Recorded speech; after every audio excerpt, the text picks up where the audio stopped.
What a pleasure it is to be back at Conservative Party conference after so many years of pandemic and whatnot. I know that Joseph Garcia, the Deputy Chief Minister, and I are really amongst friends here tonight. And I say that not just because we are accompanied by a close friend, James Cleverly. James has long been a friend, long before he was Minister for Europe. I say that because I know that all of you are good friends of The Rock, best friends of The Rock. And I don't just mean the members of Parliament who are members of the Gibraltar group in Parliament. I know that in that Conservative group we have more support than in any other parties, but I know that in the Conservative and Unionist Party we have more support than anywhere else in the United Kingdom. I know that we're 2,500 miles away from Gibraltar, 2,589 miles away from Gibraltar, in fact, to be exact. But I could just as easily have started tonight by saying, my dear fellow Gibraltarians, to all of you. Thank you. And I know that is the case because I know you all care deeply about the future of Gibraltar. You care as deeply as if you were Gibraltarians about Gibraltar remaining, entirely and enduringly British and exclusively British. And therefore I know that all of you will be rooting for us as we go into this final stage of negotiating a new UK-EU treaty between those two parties for our future relationship with the EU. Like every other Gibraltarian, you will want to see us have a safe and secure relationship with the EU. And I know that you also all agree that the future of Gibraltar can only be decided by the people of Gibraltar. Thank you. I know that your commitment to our self-determination is unquestionable, and you know that our commitment to Britain is unshakable. There you go. So I want to thank Liz Truss for her work and commitment for Gibraltar when she was Foreign Secretary. And I know that that commitment and readiness to help in the negotiations continues now that she is Prime Minister. She made that very clear to me when I saw her recently after she took the job. And I want to thank the Conservative governments of Boris Johnson and Liz Truss for their support through COVID. Not just with giving us vaccines for the whole population, but also with a sovereign guarantee for our long-term pandemic debt. In particular, I would thank Jesse Norman for his support when he was Financial Secretary to the Treasury in helping us with that. And I know that now that he's Overseas Territories Minister, we'll also continue working together.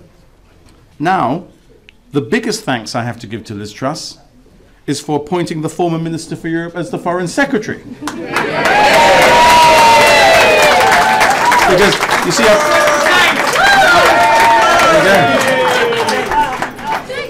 so apart from having been Minister for Europe, James has been a good friend, and he's now an old hand in these negotiations.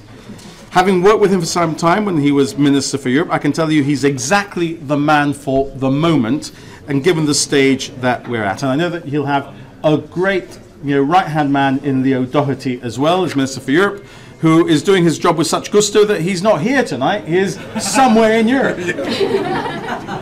But to be truly Team Gibraltar, you can't just feel it, you can't just be it, you have to wear the colours too. So I thought that, having found the right size, the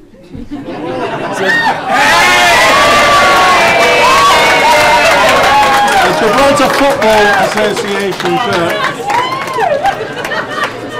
In case it gets controversial during the World Cup, this is a team every Brit can get behind because we're not there. Oh, that's outstanding. That is outstanding. I hope you wear it. Well, it'd be absolutely lovely to see you wearing those colours in Gibraltar sometime soon. This year, as many of you will know, we had to cancel our National Day celebrations on the 10th of September. The death of Her late Majesty left us with nothing to celebrate and everything to mourn. You all know that the British Crown has no more loyal subjects than the British people of Gibraltar. Yeah. Our Royal Gibraltar Regiment proudly guarded the sovereign and the royal palaces back in March and April of this year. What better demonstration than that of our indisputably British sovereignty? Our people, our regiment, guarding our sovereign. We were therefore absolutely heartbroken when the death of our late Majesty was announced. Because as many of you may already have heard me say, but I will never tire of repeating, we were her rock, but she was ours too. And both of those analogies extend far beyond the geological. So today, as I see you for the first time since the pandemic, and as we gather for the first time since we mourn Her late Majesty, I want to end my address to you tonight reaffirming the entire, enduring, and exclusive loyalty and commitment of the people of Gibraltar and the government of Gibraltar to the British Crown. We all, I know, we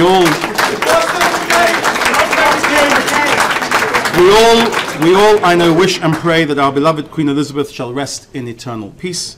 And I urge you all now to raise your glasses and toast, my dear friends, the King of Gibraltar, Charles III. Long live the King! God save the King! God save the King!